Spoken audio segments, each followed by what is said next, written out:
boa noite a quem já chegou, boa noite às pessoas que estão entrando e vamos então começar, né, esse nosso webinário.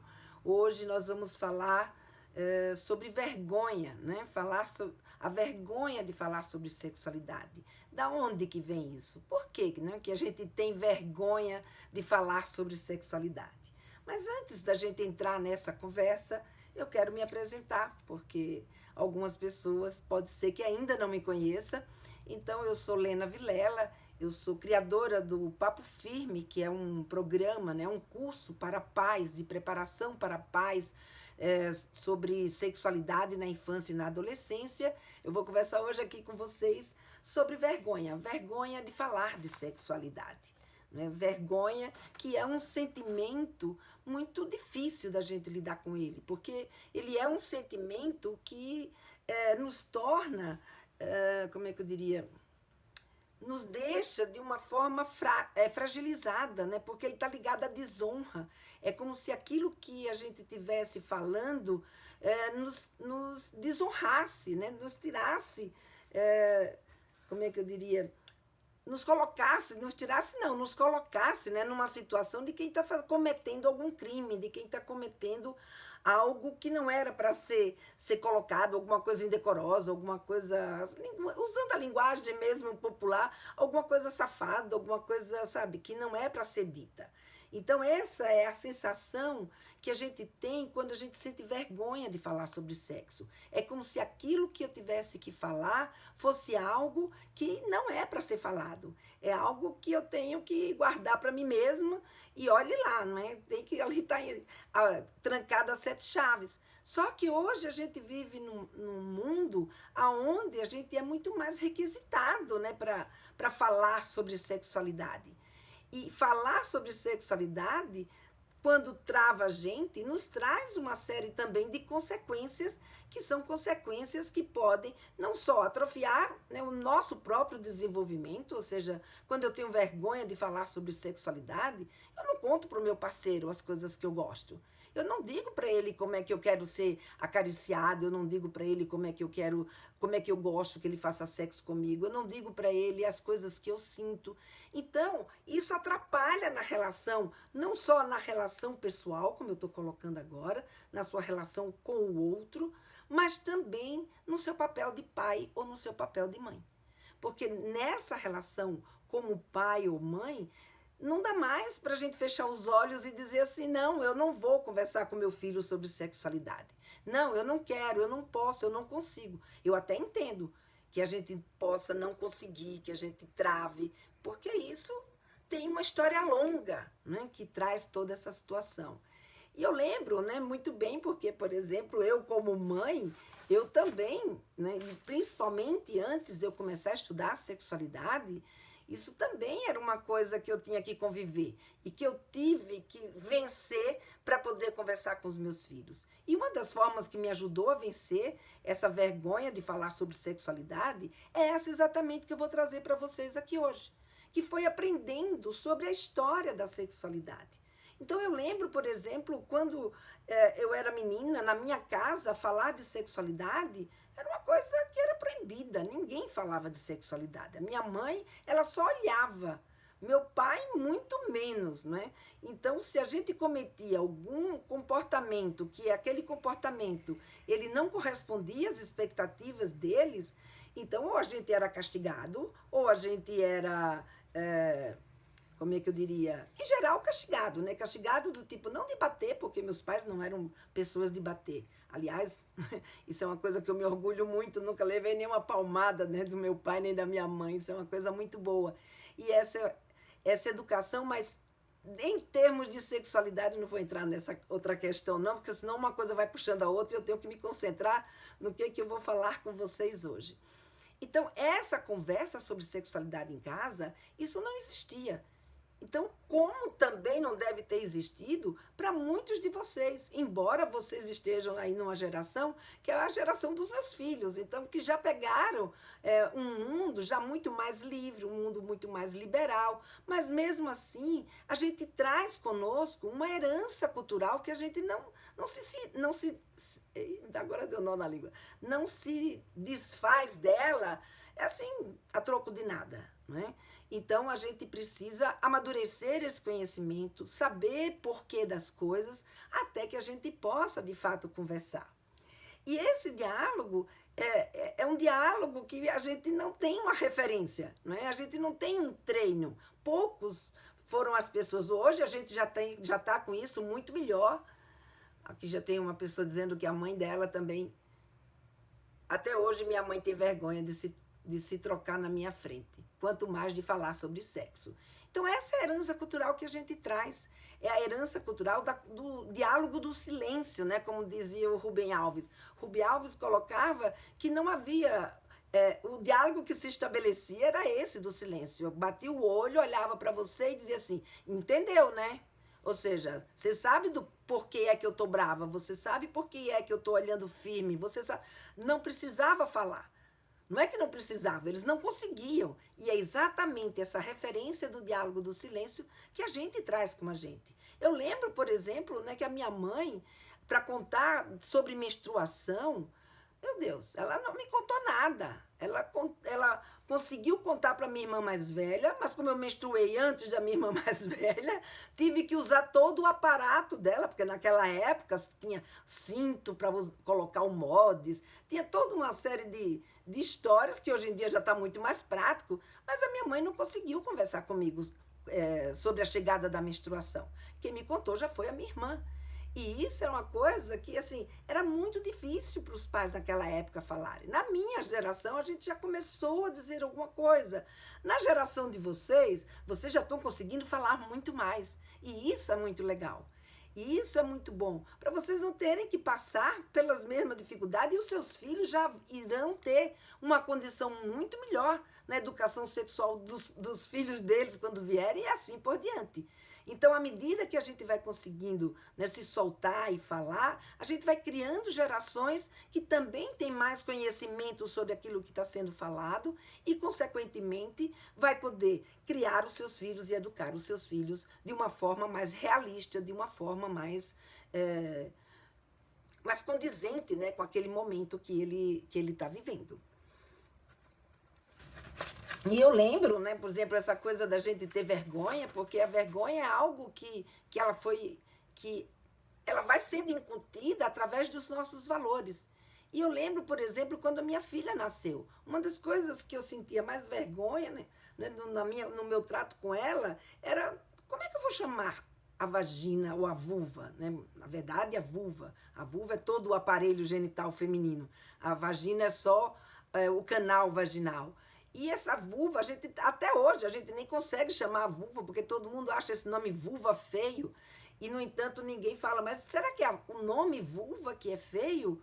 Ou é o que significa vulva que a gente aprendeu que era feio? Que a gente aprendeu que não se falava na frente de ninguém? Que a gente aprendeu que não era para ser tocado? Então, essas coisas vão travando a gente. Então, eu acabei, né, me guiando pela minha irmã, que a minha irmã chamava os genitais da filhinha dela de cocota. Então, eu chamava de cocota, chamava de xoxota, mas falar esse nome era algo que, sabe, tinha um peso, tinha um sentimento ali que não era... Sabe, a gente não ficava tão à vontade. Engraçado, porque pinto, por exemplo, era uma palavra que era mais fácil de ser dito.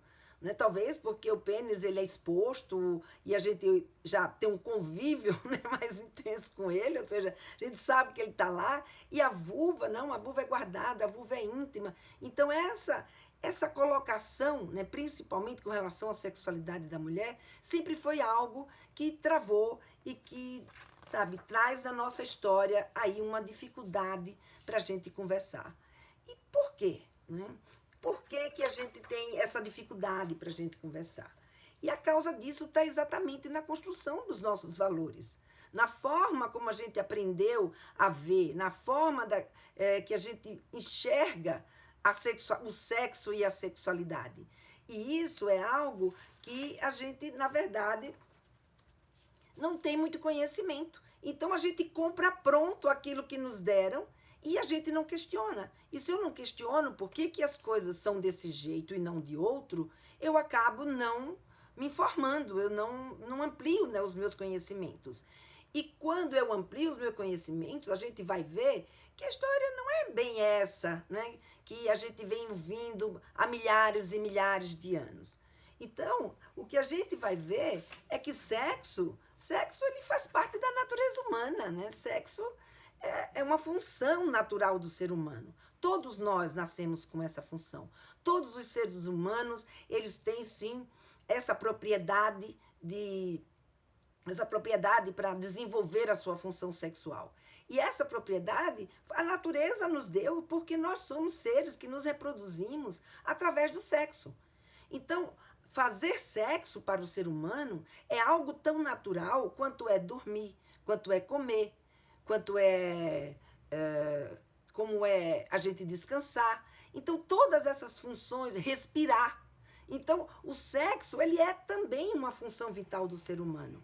E ele, como função vital, é claro, né, se eu parar de fazer sexo, eu não morro por conta disso. Mas se todos os seres humanos resolvessem parar de fazer sexo, aí acabava a espécie humana. Então, para que não acabe a espécie humana, o que, que a natureza fez? Ela fez dessa, como é que diz? Ela fez do sexo algo extremamente prazeroso, né? Algo que fizesse com que a gente, quando sentisse o estímulo, a gente não resistisse. E isso é algo, né, que a natureza criou, e ela criou de uma forma que não é exatamente igual às nossas outras funções vitais. Como, por exemplo, se eu tiver sede, eu mesmo me levanto, vou lá, pego um copo d'água e eu mato a minha sede. Se eu tiver fome, eu vou lá, faço a minha comida e isso está resolvido. Mas se eu quiser ter um filho, eu não posso ir lá sozinha e fazer isso. Eu preciso de uma outra pessoa, e essa outra pessoa precisa ser do sexo diferente do meu, para que a gente juntos consiga criar este bebê, fazer este bebê. Né? E isso, para que isso aconteça, a gente tem que ser capaz de quê? De atrair, de chamar atenção, de provocar estímulos. Então, muitas vezes, quando a gente vê na adolescência os nossos filhos desabrochando para essa sexualidade, e a gente começa a perceber aquela vaidade, a vontade de aparecer, o jeito como eles se comportam, como, por exemplo, essa é uma das aulas que eu tenho nesse curso Papo Firme, onde a gente pode conversar, onde eu converso, né, de uma forma mais aprofundada sobre isso, a gente observa o quê? Que há uma necessidade da gente aparecer. Não é de aparecer por aparecer, mas é de chamar a atenção daquela pessoa que você está interessada para que você consiga despertar o interesse sexual. Antigamente, né, na época dos primórdios, esse interesse sexual ele era despertado através do cio. Então, quando a fêmea entrava no cio, o que acontecia? O que acontece até hoje com o cachorro, com o gato, com a vaca, com todos os animais que se reproduzem sexualmente. Então, quando a fêmea, ou seja, quando a mulher entrava no cio, a gente já teve cio. Hoje ninguém consegue mais, né, descobrir quando é que uma mulher está no cio. Eu gosto, quando eu faço as minhas palestras, eu gosto sempre de perguntar para os homens, né, se eles conseguem perceber quando é que uma mulher está no cio. E muitas vezes eles falam, não, eu sei sim, eu sei perceber quando é que uma mulher está no cio. Mas, na verdade, eles não sabem. Eles sabem que aquela mulher está interessada em fazer sexo, ou está interessada nele, ou está estimulada sexualmente. Mas uma coisa é você estar interessada e outra coisa é você estar no cio. Estar no cio é naquele momento em que a mulher ela está mais propensa à reprodução. É o que a gente chama de período fértil. Então, descobrir qual é o nosso período fértil, nem nós mesmos conseguimos fazer isso. Porque a natureza se encarregou, né, durante todo um processo aí de repressão que a gente viveu, de fazer com que a gente desconhecesse o nosso corpo. Então, muitas vezes, nem nós mesmos, mulheres, sabemos quando é o nosso período fértil. Sabemos quando é que a gente está no cio. Porque a gente, hoje em dia, toma banho, a gente usa, como é que diz?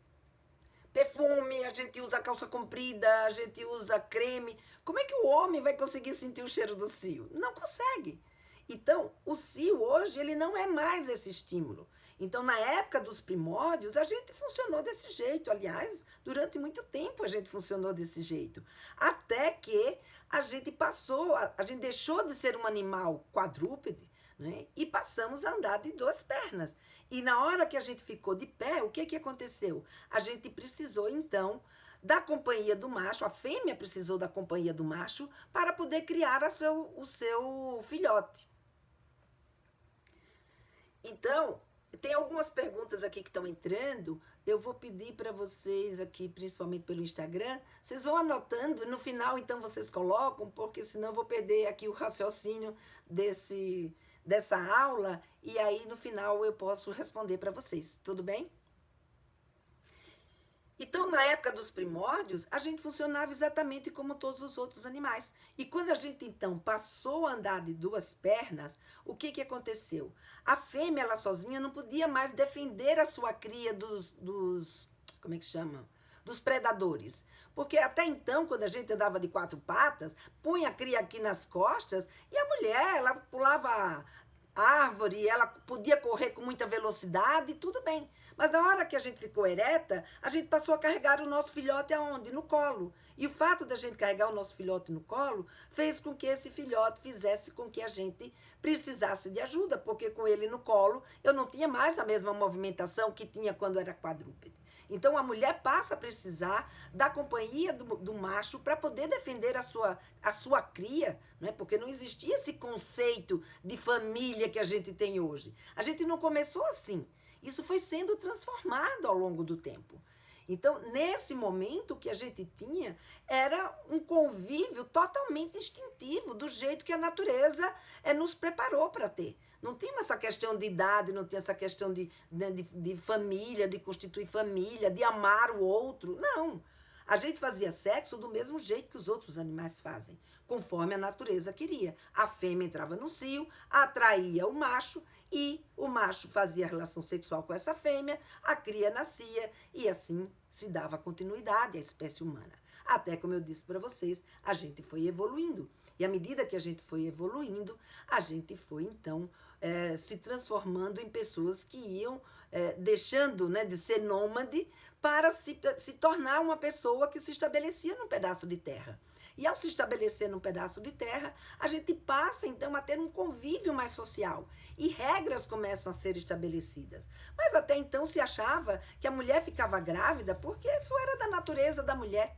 E não que porque havia todo um processo e que o homem fazia parte. Ele vem descobrir que o homem faz parte desse processo de gravidez quando esse homem percebe, né, que os animais que ele deixava ali confinados, quando eles estavam misturados com a fêmea, a fêmea então ficava grávida, né, e dava leite. Quando essa fêmea estava apartada, ela nem ficava grávida e nem dava leite. E é aí que o homem começa a descobrir que sim, tem macho na história e a história do sexo começa a mudar.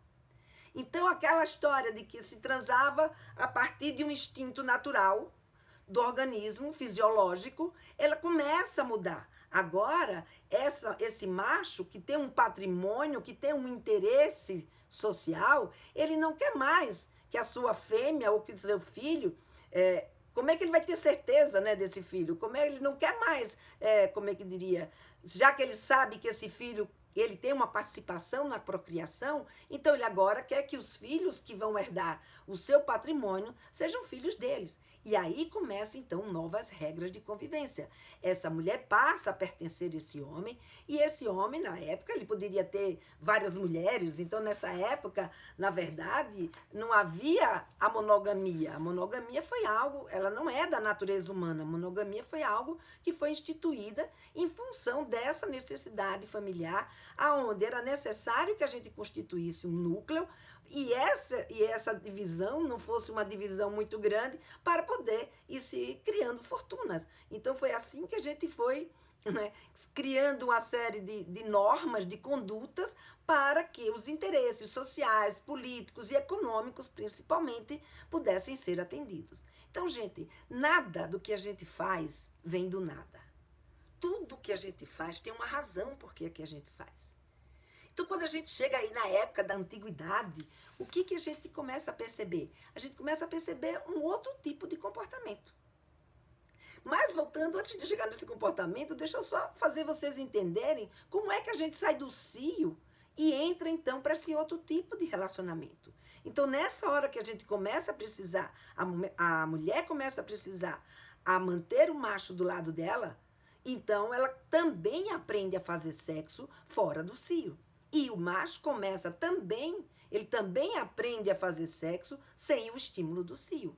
Então, o que começa a acontecer na relação dos seres humanos é que a gente deixa de ter uma relação sexual exatamente como a natureza queria.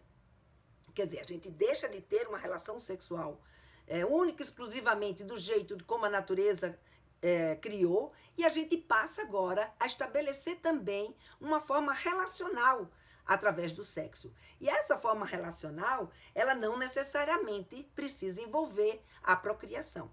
E é daí que eu, por exemplo, levanto a minha teoria, né, de que uma vez que para a gente se relacionar com uma outra pessoa sem um interesse reprodutivo, esse relacionamento não precisa ser necessariamente entre pessoas de sexos diferentes. Para você ter filho, sim, mas como um encontro, né, relacional, isso não necessariamente precisa acontecer dessa forma. Por isso, a gente pode sim viver a nossa sexualidade, não apenas da forma heterossexual. Mas isso também é uma outra aula, né, que eu chamei os jeitos sexuais de ser, que está lá descrito em bastante detalhes. Quem tiver interesse, né, no curso Papo Firme, eu converso com vocês, assim, trazendo em detalhes toda essa construção da nossa identidade sexual. E aí, a partir daí, a gente transformou essa relação. Então, não é mais o cio que importa. Não é mais o meu período fértil, né? E o meu cheiro que vai despertar no outro a vontade de fazer sexo comigo. Não. Agora passa a ser rituais, símbolos, ou seja, outras questões que a gente criou para que isso estimulasse uma ou outra a fazer sexo. Então, por exemplo, quando uma garota joga o seu cabelo para o lado, né, ou quando o menino levanta os braços, mostrando a sua axila, enfim, mostrando o seu corpo, tudo isso são rituais, né, que a gente chamou de erotismo, não o erotismo que a gente costuma ver aí como um erotismo chamado ligado à pornografia, não. O erotismo como tudo aquilo que a gente pode fazer ou que a gente faz, o jeito da gente ser, o jeito da gente falar, o jeito da gente pensar, aquilo que o outro nos diz, aquilo que a gente diz para esse outro, a forma de tocar, o jeito de se vestir, enfim, tudo isso nos transforma numa pessoa que desperta no outro, através desses nossos jeitos, o desejo do outro fazer sexo com a gente. A isso se deu o nome de erotismo. É esse novo estímulo que é provocado no outro para se fazer sexo. E a partir dessa nova forma, então o sexo se torna muito mais amplo. E a gente, então, não precisa mais fazer sexo só para a reprodução. Então, a gente também tem o sexo como uma forma, né, uma forma relacional. E a partir desse momento, né, que a gente tem o sexo, né, de uma forma relacional, a gente começa a estabelecer, então, de uma forma muito mais nítida, né, isso que a gente chama de sexualidade. Porque a sexualidade nada mais é do que a expressão cultural daquilo que eu me entendo como mulher, ou o outro como homem, ou do meu papel como esposa, do meu papel como namorada, ou da minha forma de se relacionar com o outro, porque eu estou dentro desse meu papel sexual. Enfim, toda forma de como a gente se comporta sexualmente, isso é baseado, então, e é o que a gente chama de expressão cultural, é baseado na cultura, é baseado naquele lugar que a gente se encontra. Então, a nossa sexualidade, ela é composta de um tripé. Nesse tripé tem o quê? Tem o meu potencial biológico, né? Aquilo que se eu nasci homem, se eu nasci mulher, se eu nasci branco, se eu nasci preto, se eu nasci de olhos verdes, se eu nasci de olho castanho, enfim, todo o nosso potencial, né? Tudo aquilo que a gente é fisicamente e a nossa capacidade física, a nossa sociedade, que é o outro tripé, ou seja, tudo aquilo que a minha sociedade cultua, e o meu desenvolvimento psicoemocional. Então, aquilo que eu consigo aprender e aquilo que eu consigo dar de resposta a partir do que eu aprendo, que é a minha capacidade cognitiva e a minha capacidade adaptativa. Ou seja, aquilo que eu consigo aprender, achar que aquilo vale a pena, e aí então eu ponho em prática aquilo que eu acho que vale a pena a gente viver. Então, muitas vezes a gente fala, nossa, se fala tanto de prevenção, por que que o jovem já não faz prevenção? Não faz prevenção por quê? Para ele fazer prevenção, essa capacidade cognitiva, ou seja, ele precisa aprender a fazer prevenção, e a adaptativa, ou seja, ele precisa reconhecer que fazer prevenção é o melhor para ele, precisa estar acontecendo. Então, se a gente não conseguir ter uma fala, ter uma linguagem, um jeito de colocar essa situação para o jovem, de tal forma que ele entenda e perceba essa importância, muitas vezes a gente se sente mesmo, né, falando com as paredes, porque parece que tudo aquilo que a gente está dizendo não tem ressonância dentro desse jovem, né, que é uma outra coisa também que a gente trata, né, nesse curso, né, um passo a passo de como é que a gente pode fazer essa conversa e trazer essa conversa à tona. Então, é muito importante, né, que a gente consiga ter uma conversa com o outro e que o outro ouça, né, e dê valor para aquilo que a gente está dizendo. Porque é assim que a gente vai conseguir perceber esse valor e transformar esse aprendizado num aprendizado para a minha vida, num aprendizado que eu, de fato, ache que aquilo vale a pena para mim. Então, a nossa sexualidade ela é composta desse tripé, do meu potencial biológico, da minha sociedade e da minha capacidade psicoemocional para lidar com tudo isso. E, obviamente, que dentro dessa expressão cultural, a sexualidade ela não é estática. A sexualidade, ela é, como é que eu diria, dinâmica, né? Ela muda, é só a gente olhar como era, eu estou falando aqui para vocês, né, do tempo dos primórdios, como era a mulher na época dos primórdios, como era o homem na época dos primórdios. Então, assim, a função sexual da reprodução, essa não muda nunca, não é? Porque o homem até hoje ele precisa ejacular perto ou dentro da vagina para que a reprodução aconteça.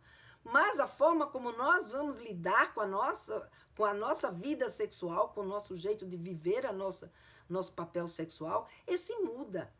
Esse muda ano a ano, muda década a década, sabe? E a gente vai vendo século a século. Então, se a gente olhar, por exemplo, principalmente da mulher, né? Porque a mulher, a mudança da mulher foi muito mais visível. Se você olhar, por exemplo, como era que era, nem vou lá para a época dos primórdios, não, hein?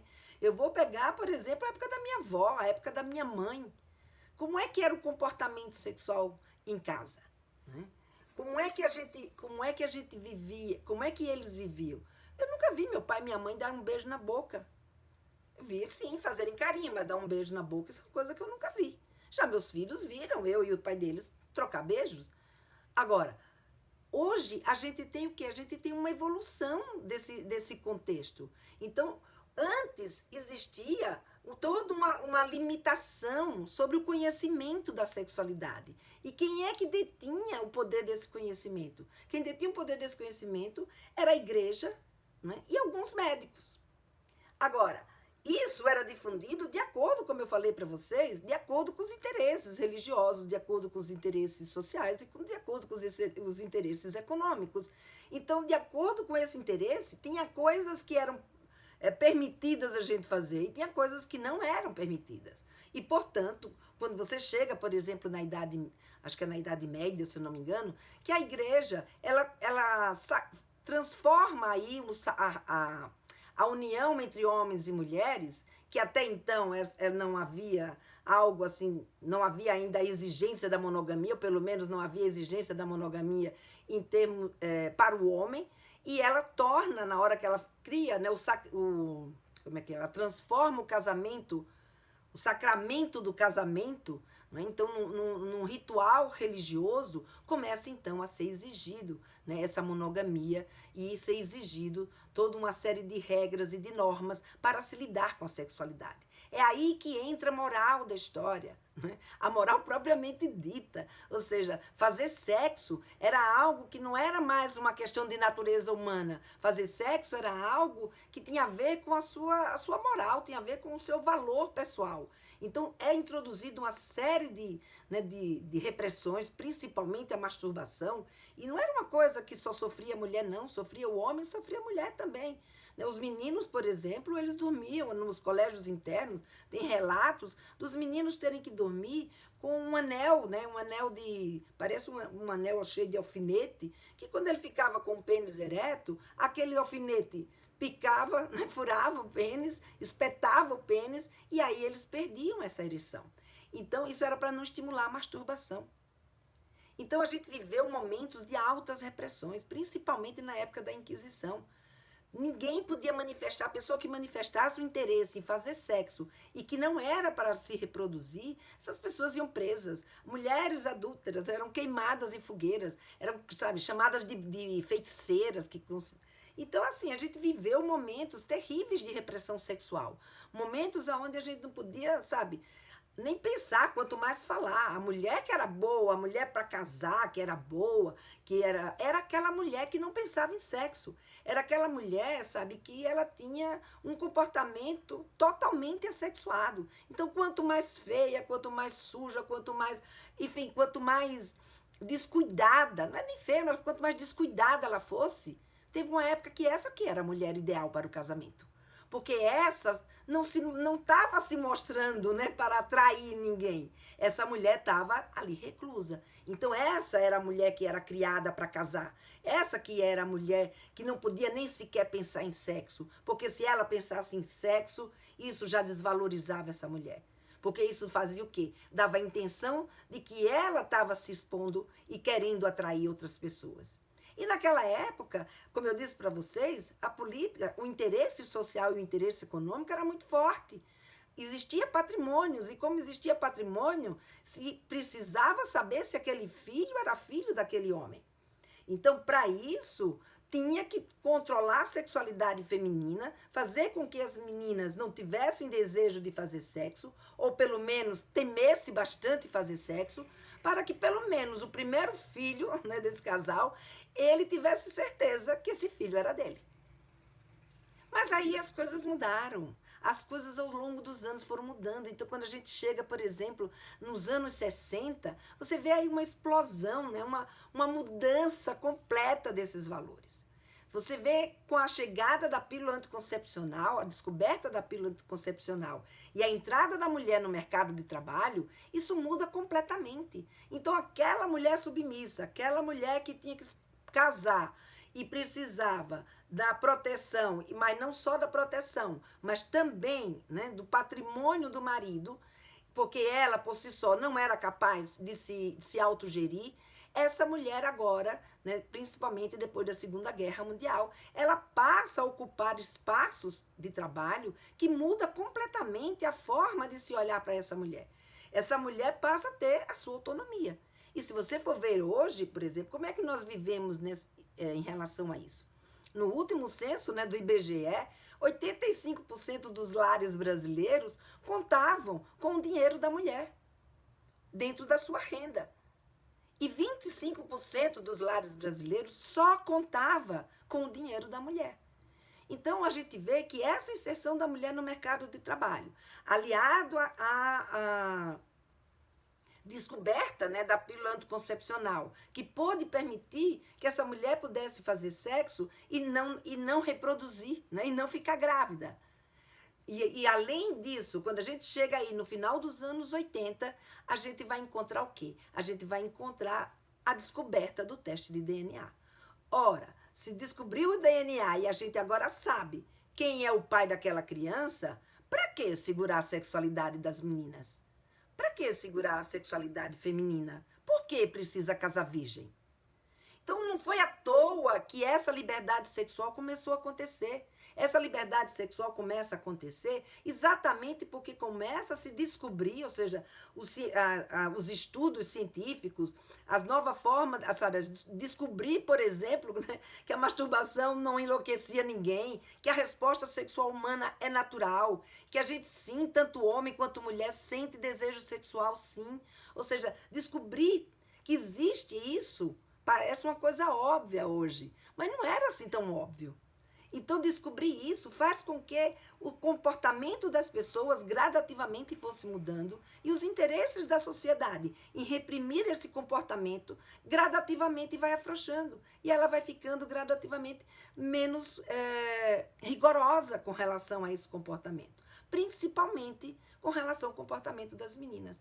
Para que uma menina hoje precisa casar virgem? Só por questões morais e religiosas, né, do contexto social que ela vive.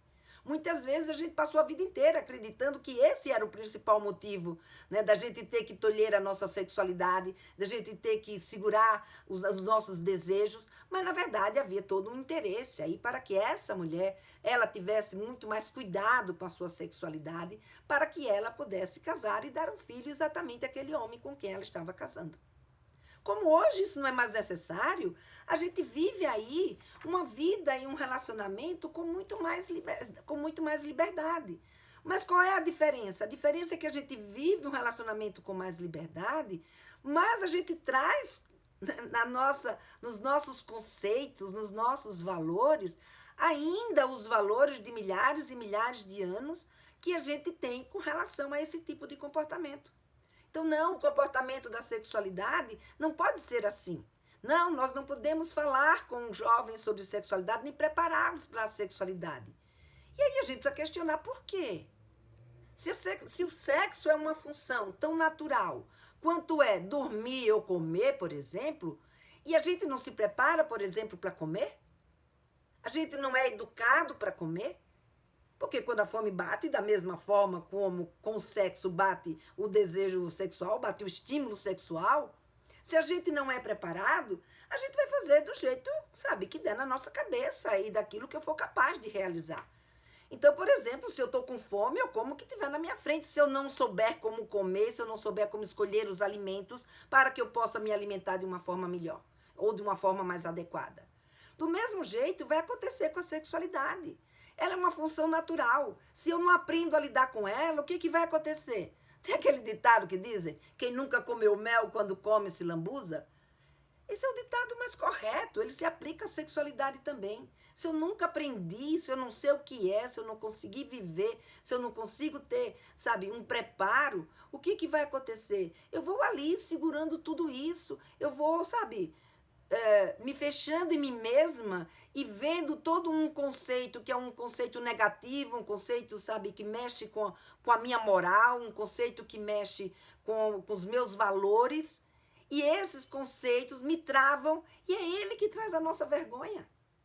À medida que eu vou conhecendo, que eu vou, sabe, tendo mais informação, que eu posso, então, desabrochar nos meus conhecimentos, eu começo a perceber que sim, a gente vive numa sociedade, e como vivemos numa sociedade, temos normas e temos regras de convivência. Mas essas normas, essas regras de convivência, elas têm uma razão. E quando eu entendo as razões, eu consigo enxergar melhor os meus valores. E eu, com isso, consigo também lidar com a sexualidade de uma forma mais tranquila. E quando a gente consegue lidar com a sexualidade de uma forma mais tranquila, com mais conhecimento, a gente então consegue ter um comportamento muito mais fluido, né? Muito mais leve. Falar daquilo que a gente sente, falar daquilo que a gente sabe, inclusive daquilo que a gente não sabe, sendo sincero, dizendo, olha, isso eu não sei. Não é vergonha não saber sobre sexualidade, porque a gente não nasce sabendo. Do mesmo jeito que a gente não nasce sabendo como se alimentar. A gente aprende a alimentação que é mais adequada para nós dentro desse meio aonde eu estou inserido. Por exemplo, eu como nordestina, o café da manhã de lá tem carne do sol, tem ovo, tem cuscuz, tapioca, enfim. O café da manhã daqui de São Paulo é um café da manhã muito mais light perto do que a gente tem lá. Então, é um café da manhã que você tem suco de laranja, você tem pão, você tem, sabe, você tem queijo, você até pode ter ovo, mas não é uma coisa tão frequente no café da manhã aqui em São Paulo. Então, mas você, de acordo com o lugar que você está, você vai aprendendo a comer, você vai criando os seus hábitos. A mesma coisa acontece com a sexualidade. Só que com a sexualidade a gente vem aprendendo anos e anos e anos e anos a fio através desse diálogo do silêncio, esse diálogo da vergonha, que a gente tem medo de falar, que a gente tem medo de, sabe, de se expressar, a gente tem medo, sabe, de reconhecer que a gente não sabe. Mas não precisa ter medo. A gente não sabe mesmo. A gente vai atrás, a gente vai pesquisar. onde a gente pode, de fato, reconhecer como é que se dá, né, essa resposta sexual humana. E a gente entendendo por que tem horas que a gente consegue, sim, controlar e tem horas que a gente não consegue se controlar. Porque mesmo que os meus valores sejam um, de repente a gente se comporta de uma outra forma. Então a gente vai poder entender para poder então lidar de uma forma melhor com aquilo que eu pretendo para o meu filho ou para a minha filha. Quando eu não sei nem para mim mesmo, isso trava a minha própria sexualidade, quanto mais como é que eu vou lidar, né, com a sexualidade do meu filho. Eu não consigo lidar nem com a minha, quanto mais com a dele. Então é muito importante que a gente consiga lidar com essa nossa sexualidade, que a gente consiga, não só com a nossa, mas lidar com a sexualidade. E em busca, né, de mais conhecimentos que possa fazer com que homens e mulheres possam viver a sua sexualidade de uma forma coerente, né? Assim, sabendo de fato o que é que está acontecendo, sabendo de fato o que é que está acontecendo e como que a gente pode fazer, não só para se autoajudar, mas também para ajudar os nossos filhos. Afinal de contas, a chegada da adolescência é a concretização, né, que seu filho cresceu e que ele está entrando para um outro mundo que é a sociedade. E que, como disse o Samitiba, né, eles estão entrando, eles estão parindo, vocês estão parindo seus filhos outra vez, só que agora para eles andarem sozinhos dentro dessa sociedade. E essa sociedade, como eu disse, tem regras, tem costumes. Esse garoto ele tem a sua capacidade própria de lidar com isso mesmo, né? E ele tem o seu potencial biológico que vai definir a sua sexualidade. Então, a gente querer que os nossos filhos se comportem e sejam igualzinho como eu me comportei há 20, 30, 40, 50 anos atrás, não vai dar. Então, a gente precisa vencer essa vergonha, porque os seus filhos, os meus netos, os meus filhos já viveram um contexto social completamente diferente daquele que eu vivi. Então, se ele já vive, só o fato de mudar um dos tripés, sem contar que ele é ele, né, e não os pais, e que ele tem o seu próprio potencial e a sua própria capacidade individual.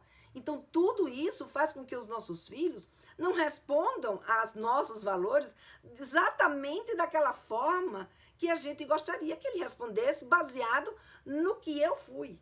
Então, ele jamais será o que eu fui. Porque ele não vive na mesma época que eu, ele não tem o mesmo contexto que eu, e mais, ele não sou eu, né? Então, a gente tem que entender isso, e para a gente entender isso, a gente precisa quebrar a nossa vergonha. Porque a vergonha, ela não precisa existir. Sexo não é do mal, sexo é do bem, sexo é da nossa natureza, sexo faz parte da nossa vida. Ele é tão essencial, como eu falei para vocês, como comer ou dormir. Sexo é vital. É algo que a natureza fez para a gente fazer, porque se a gente não fizesse, a espécie humana morria. Então, fazer sexo não é coisa de safadeza. Um tema que é um tema tabu, que é um tema que é da nossa natureza, que não tem nada de safadeza. Tem sim estímulos, respostas, e a gente, como ser humano, que vive dentro de uma sociedade, precisa se preparar e se adequar a esse tipo de convívio frente a esses estímulos e a essas respostas. E para isso tem que ser preparado, tem que ser educado. E a educação não pode ser mais aquela educação do silêncio. A gente não pode mais ter a educação que a gente tem a vergonha de falar.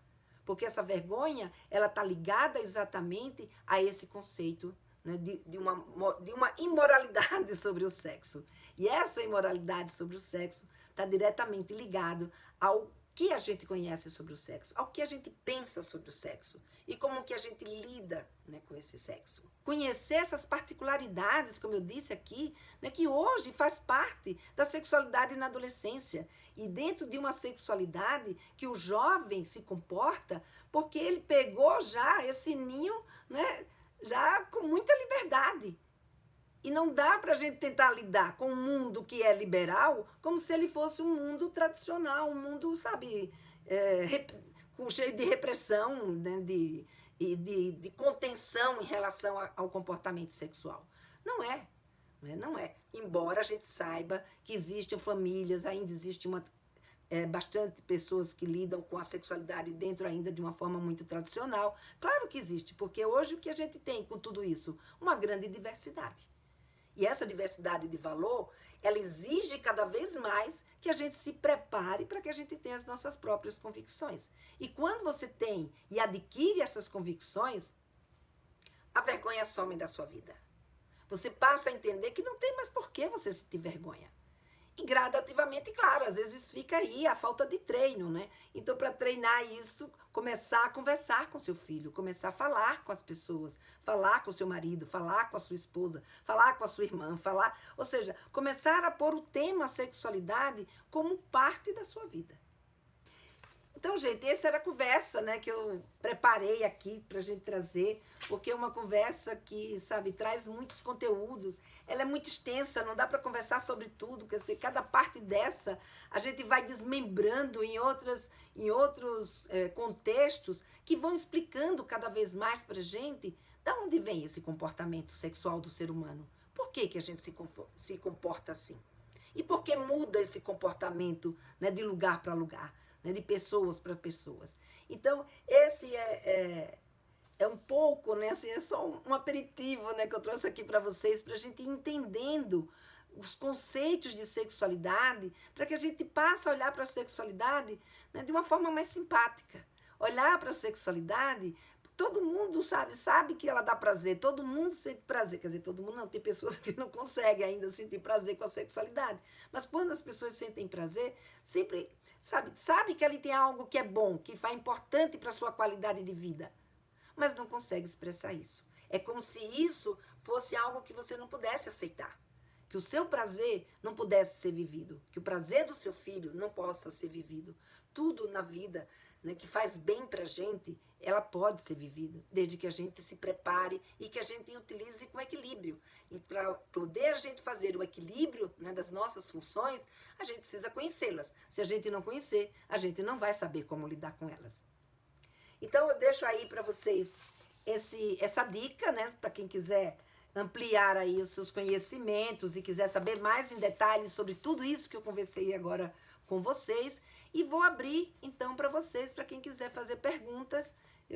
A gente tem aí mais uns 10 minutinhos para fazer essas perguntas. 10 não, na verdade 5 minutinhos, 6 minutinhos. Falei demais, hein? E aqui tem uma outra pergunta da Ana, que ela faz: qual a melhor idade para começar a falar sobre sexo com a criança e como falar? Como eu falei para vocês, e aqui tem uma outra: você acha certo os pais se trocarem na frente dos filhos? Então vamos por parte. Vamos primeiro aqui a da Ana. Então, Ana, a melhor idade para se falar com os filhos, né, como eu sempre digo, não existe essa idade, né? Existe uma demanda, né, que as crianças vão fazendo perguntas e a gente vai respondendo. À medida que eles vão perguntando, a gente vai respondendo. Agora, uma coisa é certa: quando chega na puberdade, não dá mais para você adiar essa conversa. Porque a puberdade é um momento crucial, é um momento muito importante, né, de criar vínculo, de você confirmar o seu vínculo e a confiança do seu filho ou da sua filha em você, principalmente, né, nessas questões ligadas à sexualidade. Então, se na puberdade eles podem contar com alguém que possa prepará-los para lidar com essas mudanças, isso, obviamente, vai fazer com que o seu filho ou a sua filha olhe para você como alguém de referência para ele quando ele tiver as suas dúvidas, né, e as suas situações que eles vão precisar esclarecer. Então, é muito importante nesse momento da puberdade que essa conversa não seja mais adiada. Com relação a se trocar na frente dos filhos, tudo depende, né? Depende de cada pai, de cada mãe. Se você não tem vergonha do seu corpo, se você é uma pessoa que já venceu alguns tabus e que você consegue lidar bem com o seu corpo e você não tem vergonha de tirar sua roupa na frente do seu filho nem da sua filha, e isso é algo que faz parte do convívio de vocês sem ninguém ficar constrangido, não tem problema nenhum. Agora, a partir do momento que tenha alguém constrangido, seja o pai, seja a mãe, ou seja um dos filhos, esse momento daí não dá mais para continuar. Porque tudo aquilo que a gente faz que constrange o outro, a gente precisa rever aquele nosso comportamento. Porque esse fato de constranger é algo que não é positivo nessa relação. A Edilene pergunta de como introduzir esse assunto, como responder adequadamente e quando é a hora certa.